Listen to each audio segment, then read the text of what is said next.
Hey everyone and welcome. Over the last decade or so, the whole world of investing has totally changed, and one of the biggest reasons why is something called an ETF. It's become one of the most popular, affordable, and honestly flexible ways to get started. So let's break down exactly what they are and how you can use them to build your wealth. So let me just start by asking you a question. How can you own a piece of Apple, Microsoft, Amazon, and literally hundreds of other giant companies, all in a single trade, with just one click? Well, the answer is an ETF. And believe me, it is way simpler than you might think. Okay, so an ETF, it stands for Exchange Traded Fund, is basically a basket of investments. Instead of going out and buying individual stocks one by one, which would be a huge pain, you're just buying the whole basket at once. And the best part? You can buy and sell this basket just like a regular stock, anytime the market is open. Super easy. Now, before you jump in, there's a big choice you got to make. This is kind of the first fork in the road for any new investor. Are you going to go with a passive strategy or an active one? Let's start with passive ETFs, because they are by far the most common. A passive ETF is built to automatically track a market index. So what's an index? Well, think of it like a basketball league leaderboard. The best teams, they rise to the top, and the weaker ones fall off. An index, like the S&P 500, does the exact same thing, but for companies. So the goal here isn't to be a genius and beat the market, it's just to match its performance. So what's the biggest advantage of this hands-off approach? It's all about the fees. They are incredibly low. Because there's no expensive fund manager actively trying to pick stocks, the management costs, which are called the expense ratio, are kept at an absolute minimum. And just how low are we talking? Well, a typical expense ratio for a broad market passive ETF can be around 0.05%. I know, it sounds like a tiny, meaningless number, but let's make it real. Let's imagine you invest $1,000 into one of these funds. For that entire year, your total fee would be, get this, just 50 cents. Seriously, and you don't even have to write a check or anything. It's just automatically deducted from the fund's value over time. It's that simple and that cheap. Now, on the flip side, you've got active ETFs. With these, a professional fund manager is working full-time trying to beat the market. And yeah, that sounds awesome, but it definitely comes at a cost. The fees are way higher, often 10 times as much or even more. And here's the kicker. There's absolutely no guarantee they'll actually pull it off and beat the market in the long run. Okay, next up, let's look at the huge menu of options that ETFs give you. Beyond just the strategy, they let you tap into different markets all over the world.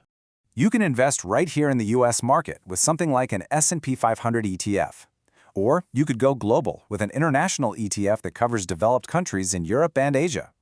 If you're feeling a bit more adventurous, there are emerging market ETFs that target fast-growing places like India or Brazil. And then you have small-cap ETFs, which focus on smaller companies that have huge potential. The choice is all yours.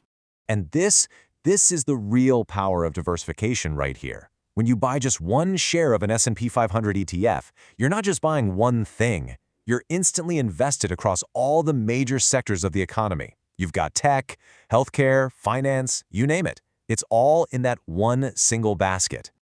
Okay, so we've covered the what. Now, let's get into the how. It's time to talk about turning this knowledge into action, starting with something called dividends, and then your first practical steps. So when the companies inside your ETF make a profit, they often share it with investors. That's called a dividend. Your fund can handle that money in two ways. A distributing ETF pays that dividend right out to you as cash, which is great if you want regular income. An accumulating ETF, on the other hand, automatically reinvests that money for you, buying more of the fund. This is perfect for hands-off growth, and depending on where you live, it can sometimes be more tax-efficient too. So how do you get started? It really boils down to three pretty simple steps. First, choose a brokerage. That's just the platform, like Fidelity or Vanguard, where you'll actually buy your ETFs. Second, define your goals. Like, why are you doing this? Is it for retirement in 30 years, or maybe a down payment on a house in 5? And third, understand your own risk tolerance. Markets go up and down. That's just a fact. You need to be comfortable with that ride for long-term success. Finally, and this might be the most important part of this whole thing, let's talk about what not to do. I'm going to walk you through 4 really common mistakes, and more importantly, how you can avoid them. First up, don't chase past performance.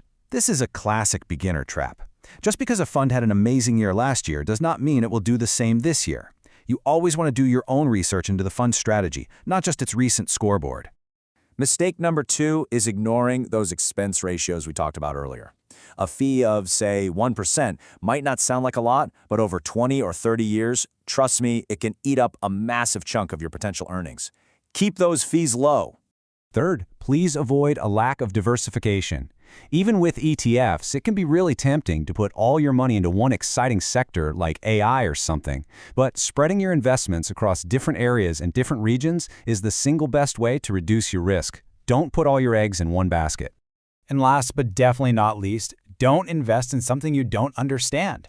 Always take a minute to just look inside the ETF. What are its top 10 companies? What part of the world does it focus on? If it seems way too confusing, just find something simpler. So there you have it, the beginner's playbook for ETFs. They are they are simple, and they're a low-cost tool for building wealth over the long term. The only question left is, now that you know the rules of the game, what's the first mistake